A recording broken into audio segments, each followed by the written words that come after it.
in 2 minutes.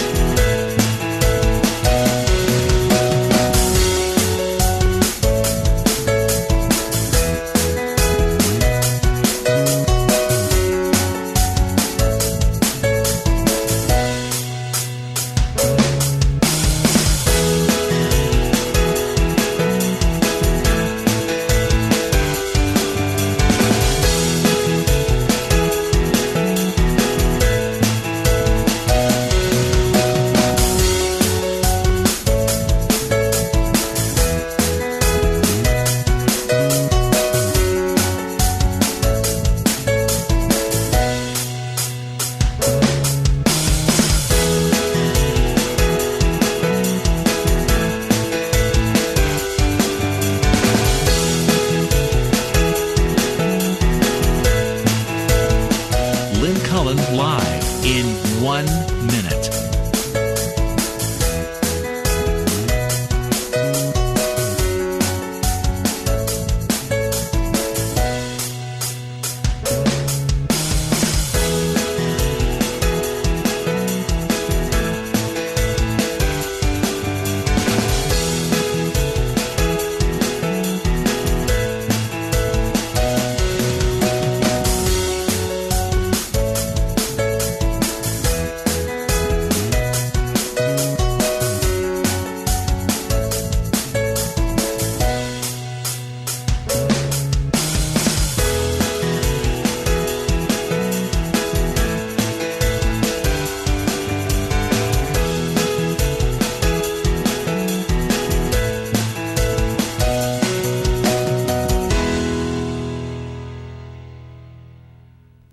Welcome to Lynn Cullen Live at pghcitypaper.com. Email your questions and comments to Lynn at pghcitypaper.com.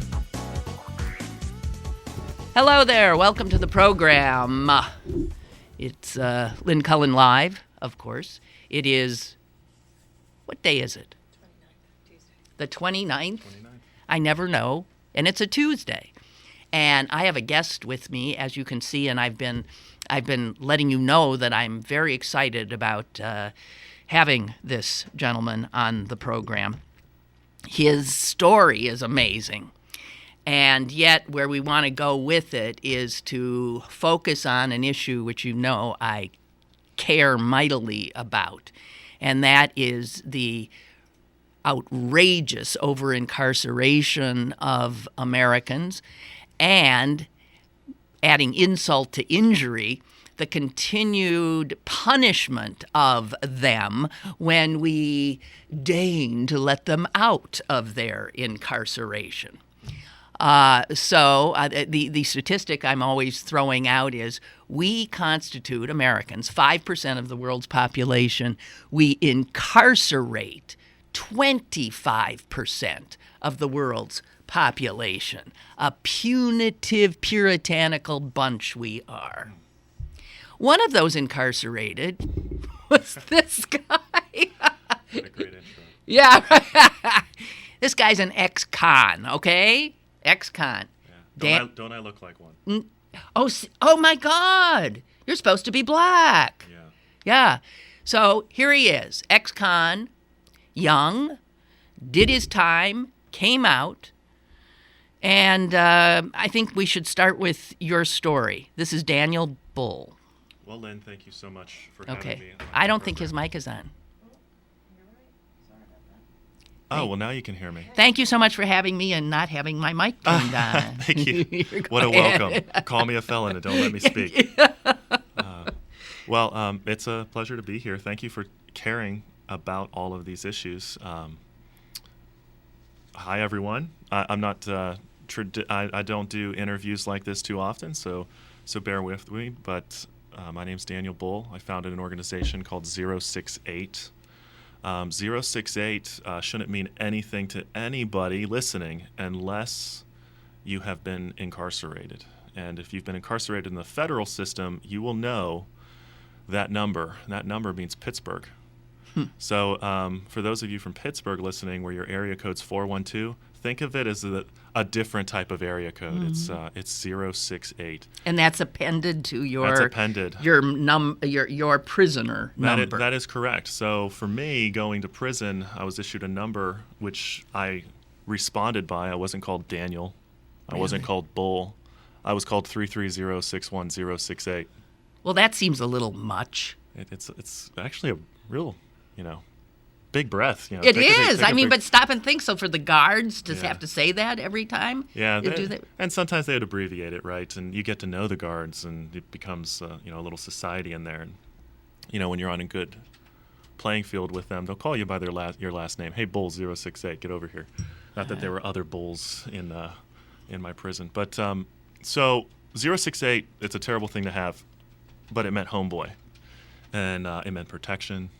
So for other 068s in that federal prison, they sort of took you in. Right. So I was in Lisbon, Ohio, a federal prison called Elkton, which is a low security. Low security. It's one level up from a camp security.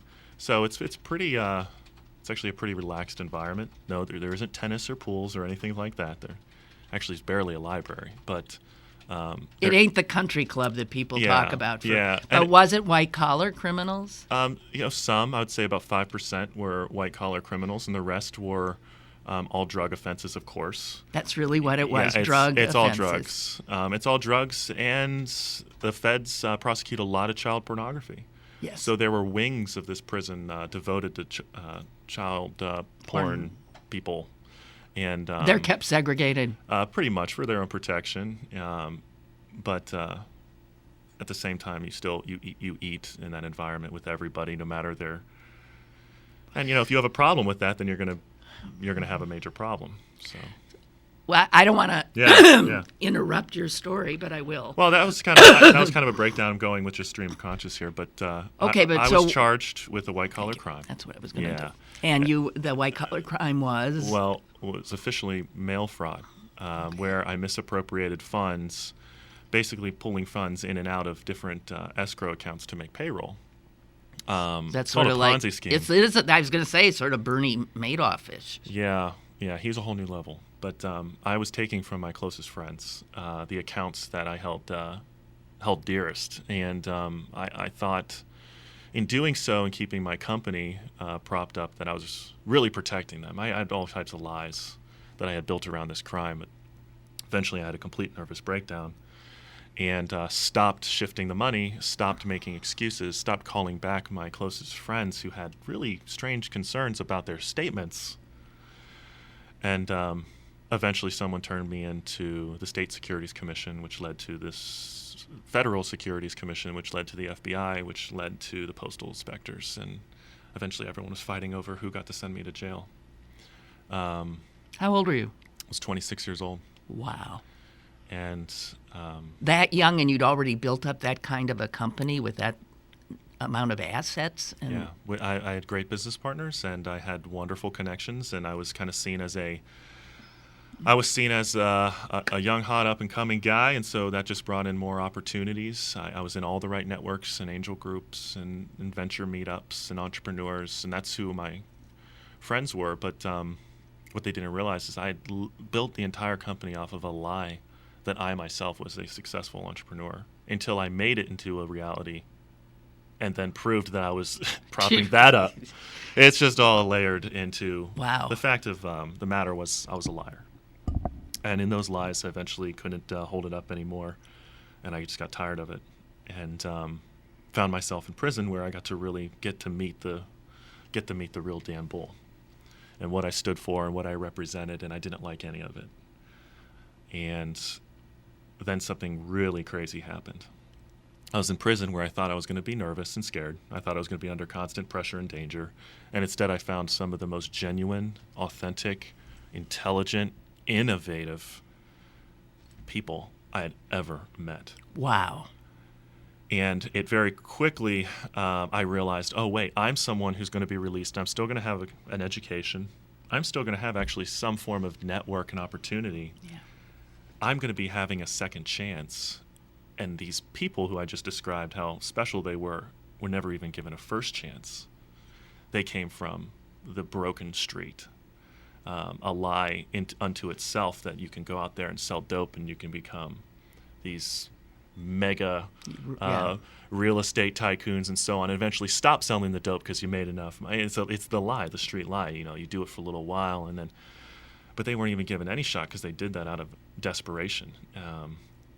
But they were so skilled, and I just thought, man, How did you start to see they were so skilled? I mean, what kind of conversations were you having or overhearing or So what? when people found out I was white collar, learned a little bit more about me through their own research, people started independently pulling me aside on the track, in the compound, finding me, and, very nervous. I remember just so many sweaty palms, guys shaking, and they basically handed me their life dream, something they'd worked a great deal on. They just said, hey, they would call me Mr. Bull sometimes. And they would say, would you mind looking at my business plan? This is my plan when I'm released. And I just, I know what you did, and I know what you're capable of, and I just wanted to have your feedback. And so I actually found great joy in then incubating while incarcerated those ideas, and we called our group 068. And our first official meeting happened on a bocce court outside in the spring of 2012, where 6 fledgling, eager entrepreneurs sat in, and I had created a consort of other white-collar criminals who were quite gifted in law and taxes. And yes, they made their mistakes, and they're idiots, like we all were, but we were focused our attention on providing the feedback necessary so that these businesses could be real. And then very quickly, I kind of made a resolution that, if I am ever given the opportunity when I am released, I'm going to ensure that some of these things come to fruition. Some of the ideas of these guys that you were incarcerated with. Correct. Has that happened? One of them has been released since I've been released, and is now a part of the portfolio of 068, which now has 10 companies. Our 10th launch is this spring. It's Safi Juice. So if you're in Pittsburgh and you see a traveling juice house, which is made out of burnt cedar and reused materials, that's a 068 company, and providing second chance employment to reentering women in retail and nutrition. It's a beautiful thing. There'll also be 2 retail locations around town, which we aren't announcing yet, but they're going to be very visible. So now, yeah. Explain then. So 068 leaves the prison, leaves the bocce court, and has a place here. It has an office. You've got employees, and how do you describe what 068 does? So it's an incubator? So a lot of people get confused about all this. So an incubator, think of it as the root term of an egg. Right, and the egg is an idea, and an egg needs security, and it needs heat, needs all of this, and either to grow and then hatch into a chick. And so for a company, it's just an idea, okay? And so an idea needs resources, partnership, legal, accounting, all of this thing, so that it can hatch into a real legitimate company. That we provide that, the same as how we just provided this this information on the inside. Now we're providing it actually physically in reality with partners, wonderful law firms around town that have provided pro bono services, or we've paid, marketing firms, advisors from Carnegie Mellon and Pitt, and we've just been we've been a conduit so that we can get that attention focused on these ideas. But in order to get into 068, you have had to be a felon. A felon. Yeah, because there's enough incubators for everyone else. What's the vetting process? Somebody doesn't walk out of prison and walk into your office. Well, they could. But what is the process of choosing? I can't say I have that into a real, here's the process, here's the mechanical way in which you launch. There's a lot of baggage we unpack with a former felon. We have to get to the root of, first of all, what caused their crime. We have to understand what their existing network is, where the gaps in their knowledge base, because we have to fill all of that. And so the But process, do you assess though, their character in some way? Do you want number one is we assess their character, and you assess it through time and action, not words. And how does that we play give out? them opportunities to keep showing up and to keep driving forward, and they don't realize it, but that's their interview process. Entrepreneurship, like anything else, requires a never give up. You have to never give up. You also have to be undoubtedly honest with your situation. A lot of entrepreneurs are always lying about how great they're doing. Is that because they need to believe that lie more than anything? It's a coping mechanism, as well as they're afraid if they showed their weakness, people wouldn't actually then buy invest their product with them or invest with them. And, right. We don't do any investment. I have to make that clear. By being bad actors, we're actually classified by the SEC and State Securities Commission as one in which we cannot do investment.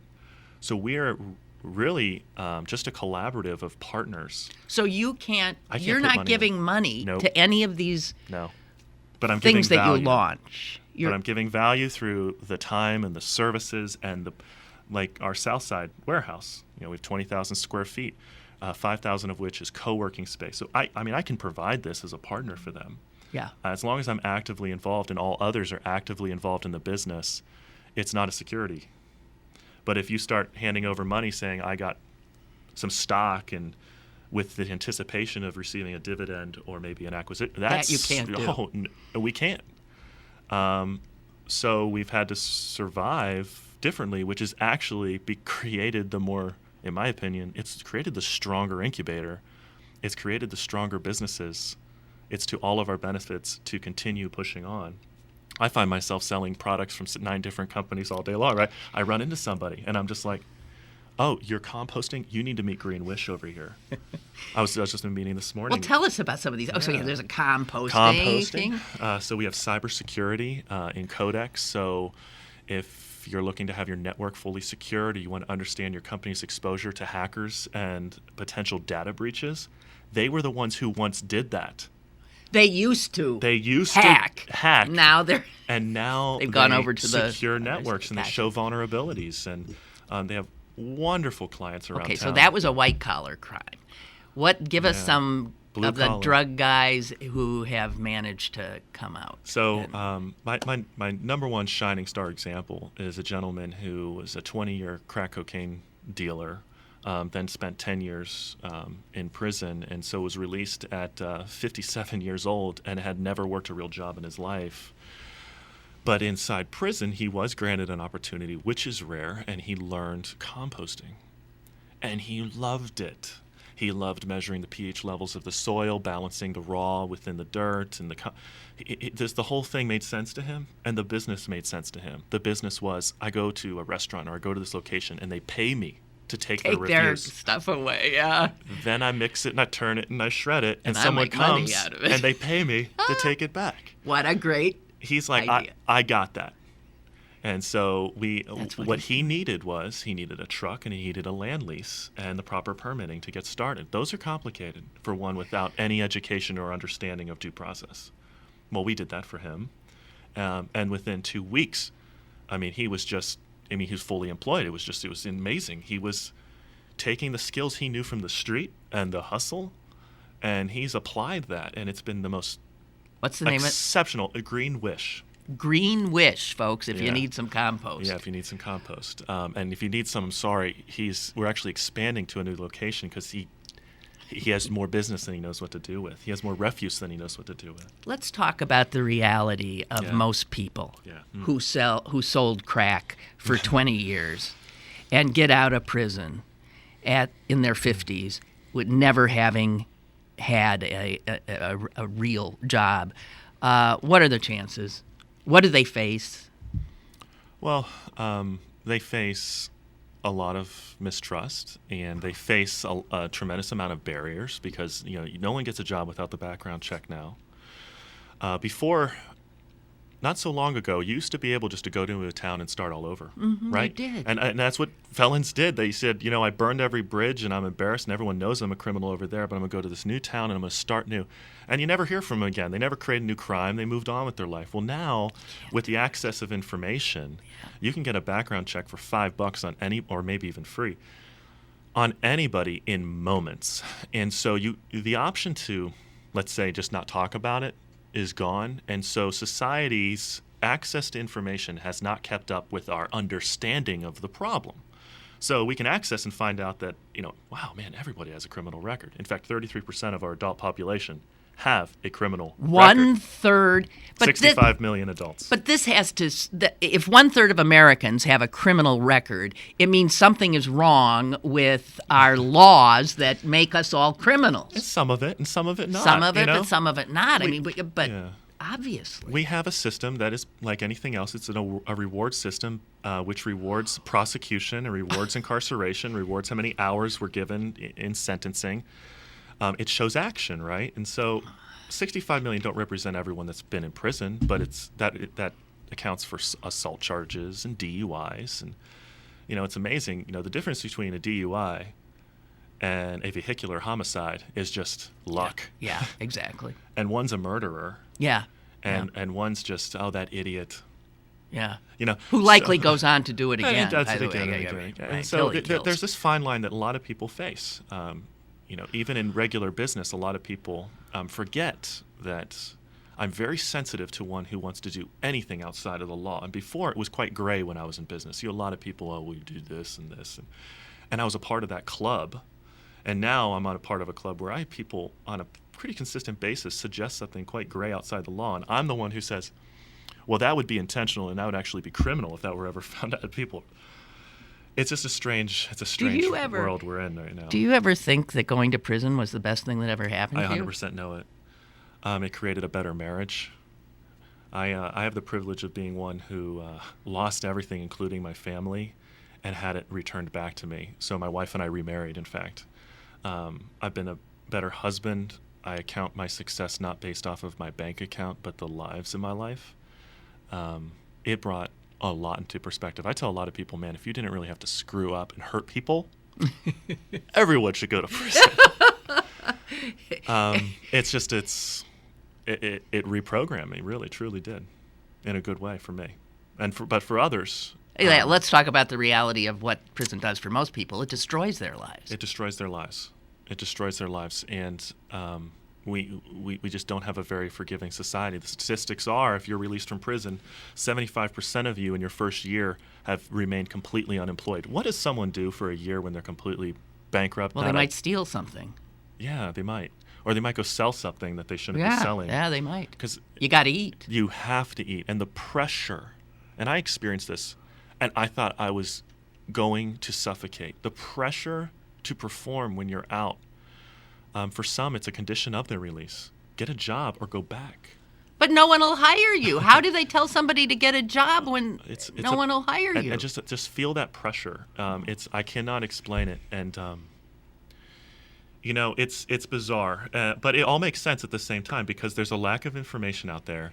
There's a fear because of a stereotype. And what I try to do under 068 is, some of our companies, cybersecurity, hey, that doesn't sound like a felon to most people. They get, oh, really? Oh, that's a really valuable service. Well, yes.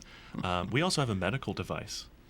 It was a part of the Kauffman Foundation's Energizing Health Symposium. It was one of 3, I believe, selected. And this is the idea of an ex-con. This is the idea of an ex-con turned into a 3-generation prototype to help elderly manage their medication. Wait, hold up. Does that sound like a felon to you? Has no skills or... And so my job is to reprogram in a way and try to teach people society. You have an unlimited pool of candidates out there who are loyal and eager. They will stay with your company for life if you give them an opportunity. All you have to do is give them a shot and don't. And my advice to employers who do come to us now, and we're kind of acting as a consultant in a way, don't sacrifice what you want in an employee just to offer someone a second chance. In fact, you don't even have to. They're already fully qualified, fully skilled, fully experienced. They meet that job description to the T. But you're used to eliminating them because they check a box. That's right. The box, have you ever been convicted of a felony? Yeah. And I have no problem with the box. But I want employers to start, when they see that box checked, think about that might be a real opportunity. I can tell you, in my day job, you want to talk about that for a second? Sure. I work for a company I once stole from. So all this stuff he's been talking about, that's not his job. Well, he has a job. Yeah. A job from. You stole what? $250,000 from? I misappropriated almost $250,000 from this company I work with right now. And they were like I said, they were my dearest friends. And when I was released, I made it a point to seek out anyone who would see me, who I'd hurt. And I wanted just to give them the opportunity to be heard, to yell at me, whatever they needed, so that they could move on and I could move on, and the closure had happened. I needed that closure. And instead, what happened is people gravitated towards me, and we found forgiveness. Happened with my ex-wife. I didn't think I was going to get remarried. I didn't think love could be restored. But it was. And so the company I work with, who I once taken, and they lost so much money. This is a construction company. It's a construction company. And so they could, the owner at the time could separate what I was really good at in business from the idiotic mistake I made in business. But he knew you. He knew me. Yeah. And so there was that network, again, that many people don't have. Right. And so he said, I have this opening, I have this big problem here. Can you fix it? I never thought I would see an opportunity like that again. I was shocked. And what has it done? It's given me stability to now grant opportunities to others. That Give Forward has now created 40 jobs in the ex-offender community, has launched 10 businesses, but it all actually came from a moment of forgiveness. Incredible. So what do you do for the ex-con who gets out? Mm-hmm. He has no skills. He has no home. He has no support group. Can 068. 0 Dark 30 is what you want to say. I do. That stupid movie. That stupid movie. 068. Can they do anything? Can you do anything for him? No, you can't. You don't have training programs. You don't have. I'll find you an apartment. But those exist. We are moving into developing transitional homes. I'm a part of a development that is receiving a little bit of negative attention in Clairton. Yes, guys, have you read in the paper? There's a church in Clairton that we're trying to. It's not used. Yeah, it's empty. It's been empty for years and years. You want it for a recovery and sober living, basically a transitional home for those trying to reenter and break addiction, right? And that happens actually through community. It's called AA. It's a very well-respected, program, and it's the same philosophy. And if you're alone, then you're alone in it. If you're together, you're stronger, right? Right. And so, it's received a lot of pushback. And we're just trying to work one community member at a time through education and understanding that someone living alone without guidelines and principles and law and rules in place is more of a risk to a community than one who has accountability partners and all those things. It makes it a safer, actually, opportunity. And, I don't want to get into necessarily that, but we are trying to start into lowering the bar, because right now basically we're working with the most exceptional ex-cons we can find, and I think that needs to happen so that people can be reprogrammed on what an ex-con is. Also, for every job we create that is a high-level job, we've actually saved a job for one where that is their high level, right? So that guy with no skills, imagine him entering into the management level of a restaurant one day. That's actually a big jump for no skills, no education, nothing going for you other than a lifetime of incarceration. Well, my guys could probably be managers of restaurants, but they could actually be better. They could be more. They could be entrepreneurs. They could be creating jobs, devices, working as executives. And that doesn't matter. So everyone's trying to do it. There are a lot of organizations out there that are helping and provide the programming. So right now we've been more of a referral source. Someone comes to us, they have a great idea, but they need a lot of, let's say, polish and work. We send them over to the particular partner who's providing that, and we just really encourage them. If you see this through and you come back, you got a real shot. You got a real shot with us. How much of what you are doing really involves educating us? Well, I give a lot of speeches. I've been a part of Thrival. I put on an event twice a year called Failure Lab, which was... Tell us about that, because that's very interesting. So Failure Lab's a lot of fun. We bring really successful non-ex-cons to a stage, and they get to do something that's pretty different. They only share a severe failure. It's a story. They have like... They tell a story. Tell a story. And so they come, and they're not allowed to tell us, but here's why everything's great and all that other stuff. They leave the stage at the moment, the climax of the failure. So oftentimes it's, and that's when I cheated. Right. And so we had Darius Chisholm, Mayor Peduto.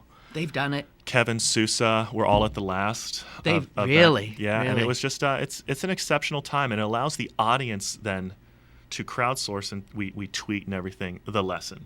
So they don't get to tell us the lesson. We tell them the lesson, introspective to, here's how I can actually apply that connection I have with this individual. So I connect a lot with Kevin Sousa. I think he's a great guy. He made a lot of mistakes. He lied.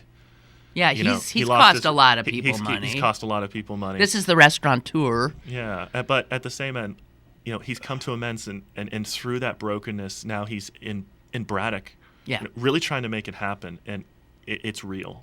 And he shared, it's real. So, it depends on who you are. So the mayor gave a tremendous speech about failing his father, and it was just like so real. And he, his thing is, he doesn't even have a lesson. If he could share one, he doesn't know why he couldn't just, get that diploma in his father's lifetime. So this is just a huge regret that. This was a huge regret, but it's a failure for him, and he carries it. But yet that also. So the point of Failure Lab isn't just to wallow in despair. It's to give people perspective, because here's the deal. Here's the correlation between 068 and that. A felon has to go in, similar to me and you, Lynn, who had never met until now. We spoke on the phone once. Yeah. And the most intimate, embarrassing, shameful mistake of my life. Yeah. And as an ex-con, when you go into a job interview, you have to share in a very timely manner this, right off the bat, or you are a liar through, not sharing. And that's a bizarre way to start a relationship. Hey, you don't know me, you have no evidence that you can trust me, but I need to show, first of all, why you shouldn't trust me. And so I think there's an issue there. And if people were more educated to, wow, someone being upfront, honest at, that moment is really, that's a first demonstration of strength and character. Strength in character. Right, exactly. And so I've been granted a lot of privileges since my reentry, like none I'd ever heard of. And I believe it's my purpose to do shows like this and talk to as many business owners as possible to encourage them to think about this differently. I'm looking for this quote, and of course I'm not finding it, but in the story that alerted me to your existence was in the Post-Gazette, and but it talked about an ex-con who came before you and some other people, and he said, what? He said, I've never been nervous. Do you remember the quote? Dante Bell. Dante Bell. Dante Bell. Donta Bell works with one of our portfolio companies, and we were interviewing for that company to find some people who wanted to be apprentice carpenters. They wanted a real, transferable skill and career. We were offering union wage off the bat, no skills required. Wow. And so we set up a panel to interview with the owners, partners, and it was like a tribunal. It sounds a little daunting. And because we wanted someone to push through that fear, to show that strength and character. And he was so eloquent when he said, "Hey, I'm nervous," when he sat down. And we said, "Hey, no problem. Take your time." We actually then kicked off the meeting with me sharing my story. So they knew that someone sitting across from that desk was one who had once been on the other side and has been judged left and right and still pushed forward. But before that, he just said, "I'm nervous because it's a good thing, and I want you to know why." I was like, "All right, well, why?" And he said, "I know that because I'm nervous and uncomfortable, I'm doing something that I've never done before. And if I'm uncomfortable, I know I'm in the right place. If I'm comfortable, I know I'm probably doing something that I shouldn't be doing. What? Yeah, what I'm selling, and I know how to do this. I am comfortable, and he knew the maturity. Wow. In that of someone who spent 8 years incarcerated for dealing drugs, spent his youth in jail, to come out, kind of having grown up in the system, but to have such perspective. I mean, I already knew he was hired. I mean, that moment, was it. That moment Wow. told me everything I needed to know, because, again, I also have a lot of exposure of having met thousands of ex-offenders, and that perspective of legacy and also in his own character was just that's a very mature thing. There's a lot of people, non-ex-cons, that just have no way to see themselves like that. Well, of course. I thought that was pretty cool. Of course. So when you were in prison, you saw this extraordinary waste of talent. Yes. What needs to happen in this country? What are your, if you were to say, I'm king, here's what we're going to do to stop this madness? You would think I would have like a pocket answer for that. No. But there isn't one that I could think of. I can say this is, you can't change what we've done, and so the first change has to be, in my opinion, that takes time. Let's just start stopping one major problem of incarceration, which is called recidivism. Right. Okay, it's the reincarceration.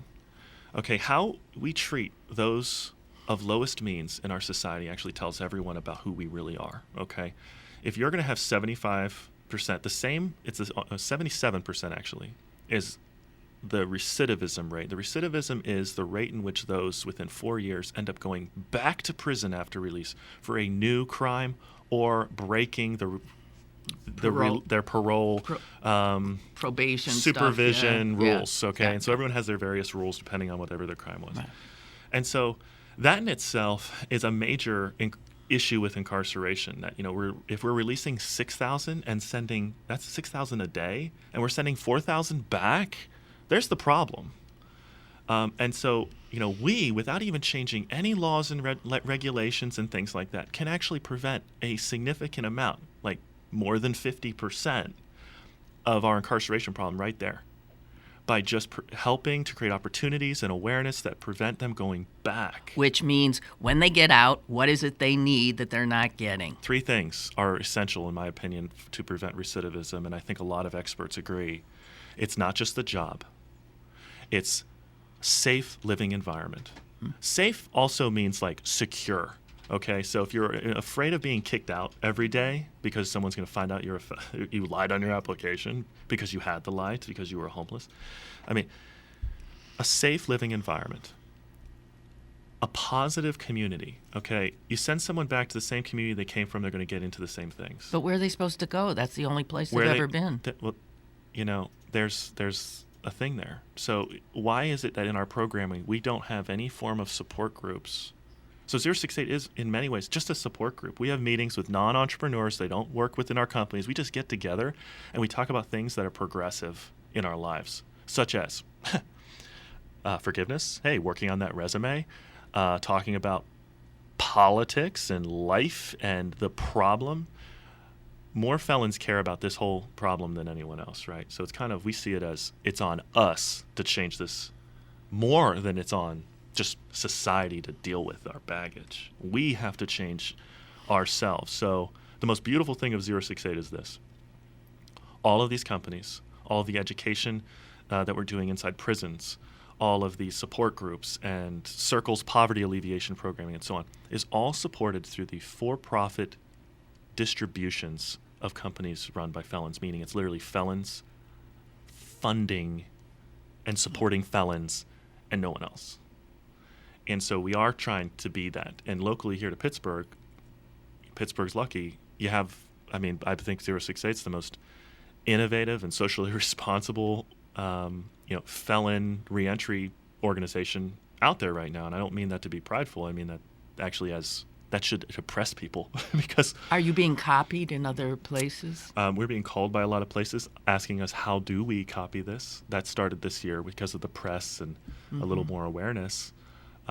So we're completely transparent and open on our model, on our bookkeeping, on how we structure the legal documents and offer protection. And we want people to take on this flag. And I don't care if you're an ex-offender to run it. I think you need to have a level of experience to deal in this. But we're trying to help individuals get these off the ground in Philadelphia, Auburn, New York, right outside D.C. People are showing interest. So back to our question of how do you keep... I go down the rabbit hole with you. I'm so sorry. I've been just like all over. Why? No. No. Okay. No. Anyone who listens to me knows I am meandering all over the place. That's what happens. Okay. Well, that's why what we happens. get along. One thought leads to another. One thought leads but to I'm another. thinking we started with, getting recidivism somewhat under control. Yeah. The person coming out needs a secure... I'm sorry. Yes, the three things are home. A secure home, some place to call home that is secure. Positive community, okay, so that are reinforcing or enforcing good habits, good ways of thought, and then the other is the job. Yeah. So it's those three things. If you provide those, oftentimes they can come with the job. So you get a job, all of a sudden now you can afford rent and get a stable living environment. Oh, and your fellow employees are good people. Sometimes they all come in that package of a job, but it's really those three things. And then someone's likelihood of going back to prison is it's annihilated. It plummets. It plummets. Yeah. It plummets. And oftentimes they go back because someone that they shouldn't have kept in their network gets in trouble, and they get what's called caught in a case. And when you're already a felon and you're on probation or so on, if your name's written on that indictment, you're in trouble already. You're 99.8% in trouble. That's the conviction rate of the federal government, and that's not, that's a big number. So you're kind of like screwed. So you have to be very careful of who you associate with. So, that exposure transfers to all of us at 068. We're all felons, right? And we're all working together. One of them could really hurt us. And so we're very sensitive about anytime words and actions don't correlate. I mean, I'm working with the most honest people I've ever met because we must. We must be better than everyone else. This is a speech I always give on a new company startup when I'm talking to the employees. You must be above reproach. You must be better and more honorable and harder working than anyone because, unfortunately, that's your situation. And if you don't, we have this warehouse. What happens when something goes missing in someone else's warehouse? Mm-hmm. Guess where they're going to look? They're going to look at us. So we must be completely unaccusable. Yeah. I was thinking that your success when you were young in the initial business, which led you to this criminal conviction, I bet you were a great, and pardon the word, bullshitter. Well, my last name is Bull. Oh, that's true. Bull. That's true. Full of it. Okay, but my sense of people in prison is that a lot of them are great bullshitters. That's part of how they get. So how do you, it takes one to know one. I'm thinking that one of your meetings, there are more people who are really good BSers. So it's about doing life. So in prison, there are a lot of just liars. But the thing is you can't in a closed environment like that, you can't sustain it to where everyone just knows who you are, and you'd be surprised at how important your word and your honor is inside jail. I was. Oh, we're all criminals, right? Oh, in fact, you better leave those tactics and ways behind because they cause the same problems in this new society you now live in. You lie to someone, you've disrespected them. You exaggerate, you're a waste of everyone's time. And so you end up getting a very close sense to who's the bullshitter. And the only way you really prove that is through, again, the time. We don't just jump in to business with someone right away. It is a vetting process of consistently showing up. And when someone's, let's say, how well they're doing doesn't align with what we can see, it's probably what it is. They're lying. They're not being honest. There needs to be an intervention. And most likely, We don't have interest with you right now because you are actually the part of the problem. So we're a really rigorous organization. So you've had to one was one entrepreneur, and it's just I know the entrepreneurial community very well in Pittsburgh, and I will tell you right now, the entrepreneurial community in Pittsburgh is a bunch of bullshitters too. Well, they are, but that's what they have to sell their idea. They've got to sell the charisma. I mean, the whole thing is. Well, we just don't have time for that. Don't exaggerate your revenue. Don't exaggerate your relationships. Like and your Donald sales. Trump. You said this when I get political. No. I'm sorry. Just don't be. You just don't be that. We don't have time for that.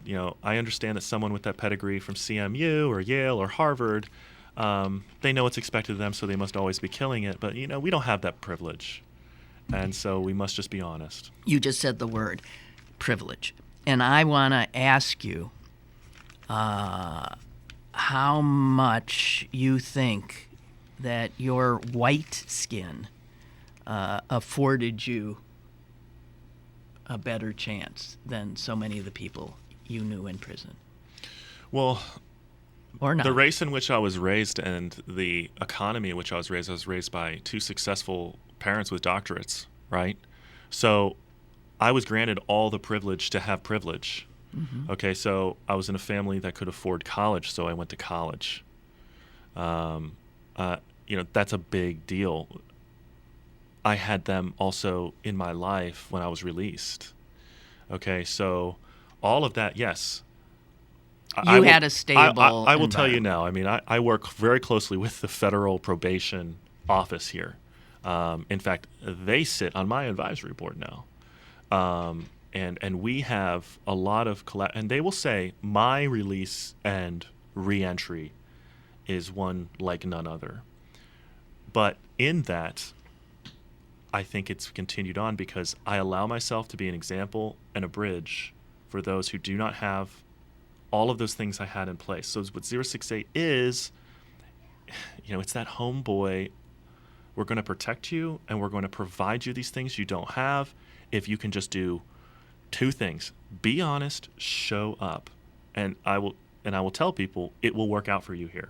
You will end up in a great job, and you will end up maybe if you have the idea, running your own business, because everyone else just deselects themselves because they're out there so desperately trying to grab things that they don't have. I'm getting way more philosophical. I'm talking to you ex-offenders who are listening to this. Really, I think you know exactly what I'm talking about.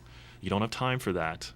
In fact, you're under all that pressure, and we are an organization where it's going to go the up and the right direction, and we provide all that foundation that you don't have anymore, that you've broken, if you're willing just to show up and be honest. So I went down that rabbit hole. Sorry. No, rabbit holes are us. That's what we do, rabbit holes. I got to listen to this more often, 'cause this is amazing. No, it's true, because so the ACLU wants to halve, HALVE, the prison population of this country by 50% in the next 4.5 years. Think how many people that is. 2.4 million currently incarcerated in the U.S. So we're talking about 1.2 million getting out. 1.2 million. And with the way that it works currently, with not much. I'm going to do a calculation while you're talking. Okay. So, we're going to let 1.2 million, we hope, out. But we're letting them out into an environment in which there is very little of the kind of support we've been hearing about today, which means that they'll do that revolving door and end up right back in. Did you do your calculation? I guess here's how you can do it, and this kind of comes back to that number you're trying to that number that you're trying to have the prison population is that we just revolve our prison population. Okay, so that number you're trying to have, we're actually having it all the time. Problem is we're just sending them back. They just keep coming back. It's just this. So if you really focus, if we can really as a society just grab around this recidivism rate, they're all there. They're already being released. We have to grab them and have something better than just a wasteland of despair and no job opportunity ready. Which any of us, by the way, having to navigate I mean, stop and think. I thought, what if I got out of prison? I don't have much. I'm thinking of Lynn getting out of prison right now. Well, it could happen. You got your Gulligan shoes on. And No, you have your greens. And okay, go listen, ahead. if I were, I indulged. I mean, drugs could have put me in prison. How about Okay. that? But I'm white. I'm white and upper middle class, and somehow whites get away with it a lot more than blacks, especially black males. You don't agree? No, I think statistically, of course, that's true. Yes, I mean, yeah. it's true.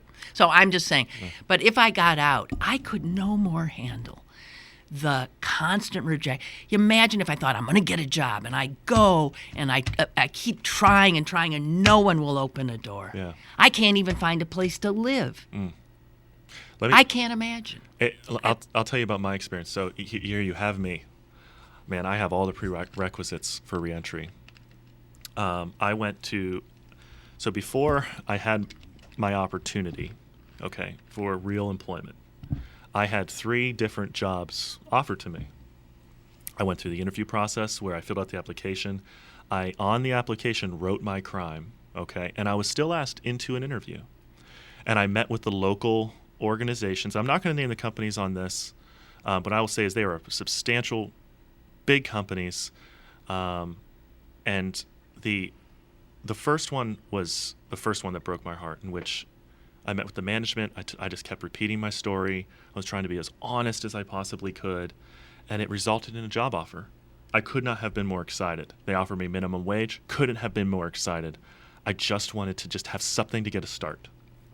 And I had nothing when I was released but my family, which was everything. But the day before I was supposed to show up to my first day, I had signed a contract. I was called by a higher level HR from the corporate, and they just said, we're not ready to see you yet, but we're going to call you back. And don't worry. I remember it just over and over. Don't worry. We just we want to be prepared, and we're not going to be ready for you at orientation. We'll call you. I called them for 2 months until I realized they're not calling me back. No one ever called me back. And for they 2 didn't months. have the guts to tell you. No, they didn't have the guts. Jerks. And so for 2 months, I thought I had a job until I realized, I've been played. Okay, moving on. I got another. That happened 3 times.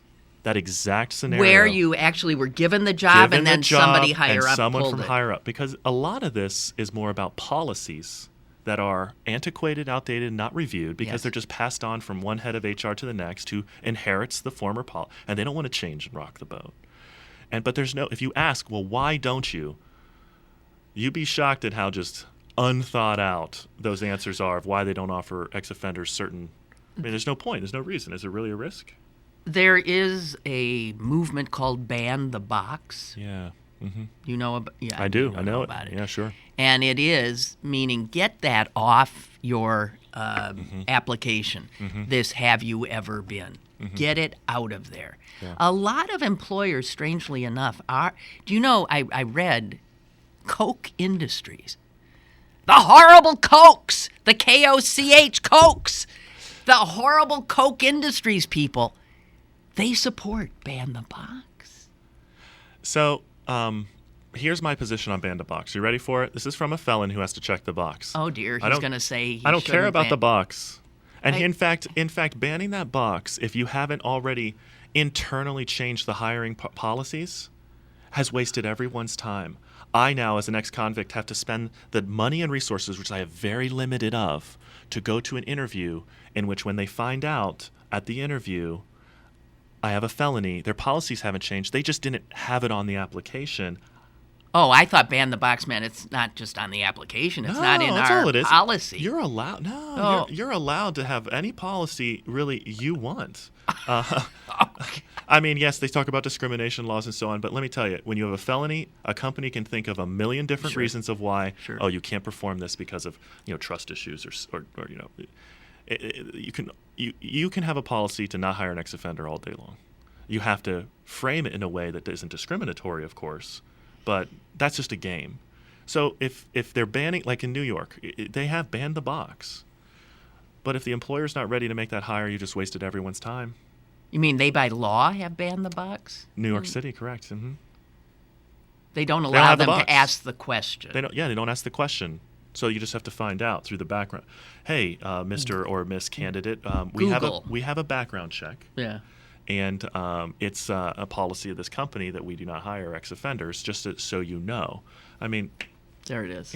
I mean, it's so the ban the box thing is you know what? If that check mark is there and someone's policies are in place and the candidate is completely qualified, it doesn't matter whether it's checked or not. In fact, I advocate towards this. The better employee is the one who's the most loyal, who will stay, right? Retention's a big millennial issue right now. I'm actually the last year of millennial, apparently. Are you? Yeah, so you are a millennial. You're still a millennial. I didn't even know that, and I just found out recently that if you're up to 34 years old, you're technically a millennial. And, retention is a huge issue for employers right now under the millennial demographic. People are they expect and they want more, and they believe they are, deserve the raise after 3 months, and no one appreciates me, and I'm going to leave. And they're skipping every 2 years. Boom, boom, boom, boom, yeah. boom. Well, that's a huge cost and burden to employers around town. Well, guess what? A felon doesn't have that option. He gets a job, man. He's going to keep it. He wants it. Well, yeah. Right? Not only can he not be, ripped and seduced away by the other company and your competition, but in general, you truly have given him a gift or her a gift. And so that turns people around. Because they know what their retention cost is. When someone leaves after 2 years, they know they've lost $15,000. They know that. So you're talking now money, because that's what it comes down to, right? Oh, yeah. All this means I need a better employee, doesn't raise my liability. And so my big thing is it's an ex-offender. You just think it's a worse employee. You think it raises your liability. Did you know ex-offenders come fully bonded? No. You can receive a free bond, where if they are involved in any type of criminal mischief, it's an insurance policy. Yeah, did you know that? No. You get a tax credit, $8,000. I mean, there's benefits out there even to this that are financial driven. Yeah. So not to mention, I try not to lean on those because that's silliness. Let's just talk about this is a better person the sometimes. People, yeah. If they've had that change, they can be better. Wow. Okay. So, yeah. Do you okay, so what can we You're a very busy guy, and our time is almost up. What can someone like me do? What can somebody like her and him do if we want to help in this? What do we do? I don't have a job to offer anybody. What do I do? Can I give money to the right people? Can I give some? Well, do you have any idea? There are a lot of wonderful non-for-profits out there who would, I'm sure they will not turn down a generous gift.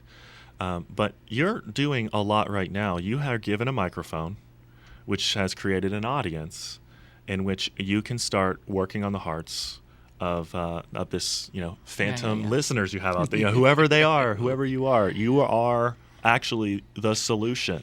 You really are. And you don't have to take unnecessary risks, and you don't have to actually, write a check. You just have to be a part of the same narrative that maybe it's not as simple as they deserve to be in jail. That's where they belong. And, pulling from Dante, think of it this. We are really comfortable not thinking about this problem. We are really comfortable thinking that those who are incarcerated have nothing to offer us. Yeah. Because if you think about the 2.4 million people, if you think about that number and you let that actually sink in, it's despairing. You know worse. Most of them are males. Yes. And it's not just them that are being destroyed. It is their families. The families. Their children. Legacies of incarceration. And so you incarcerate a man. Yeah. You leave this devastation. Yeah. It's a cycle. It's a cycle. What was the Dante in that? The Dante is this. If you're doing something uncomfortable, okay, if you're sharing about this problem, and it's very uncomfortable to talk about because it's politically, it's like talking about Donald Trump and Hillary. I mean, you're gonna get fired from one direction or another. Okay. If you're uncomfortable and you're talking about it, you're probably doing the right thing. That's going to change some things. Well, Dante. Yeah, Dante. I I thought you meant. Oh, sorry. I thought Dante, No. Dante. I thought you were going to do a quote. You were talking about our Dante. Dante Carpenter. I thought you were the famous philosopher. No, Dante Bell, the famous Pittsburgh philosopher, ex-offender carpenter. Yeah. If you're uncomfortable, you're probably where you need to be. So my point of the matter is, you're so funny, Lynn. Jeez. He is a philosopher. Because it's quite yes, true. If you are doing something you're uncomfortable with, you could very well be doing the right thing. And so talking about this is essential.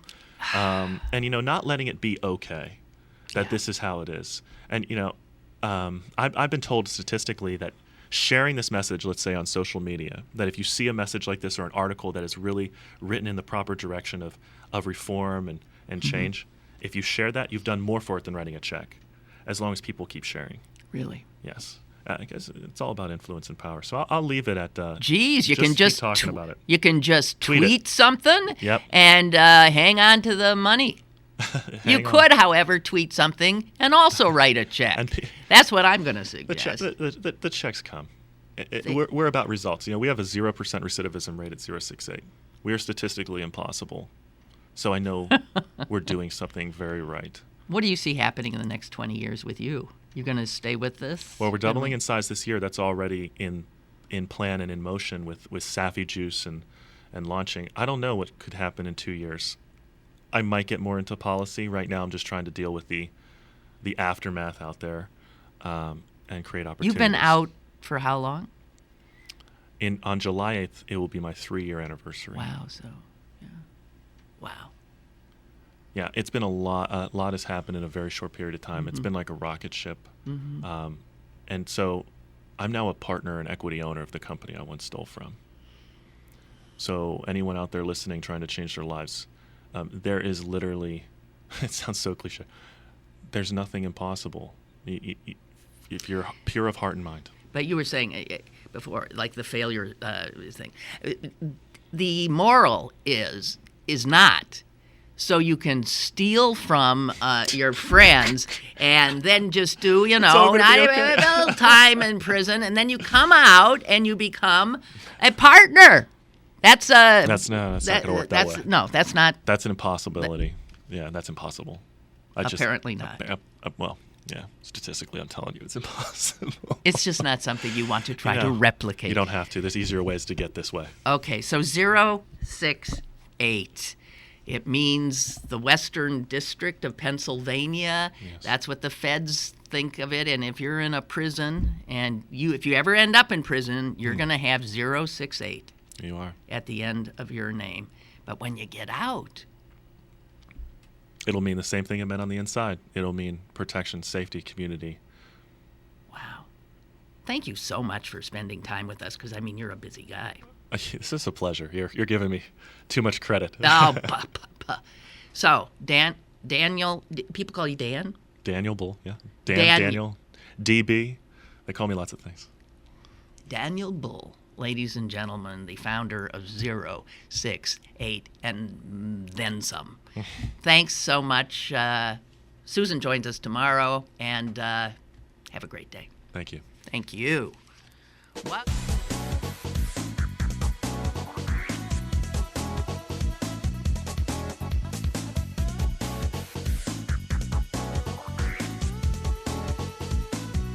Lynn Cullen Live, Monday through Friday from 10 a.m. to 11 a.m. and archived at pghcitypaper.com.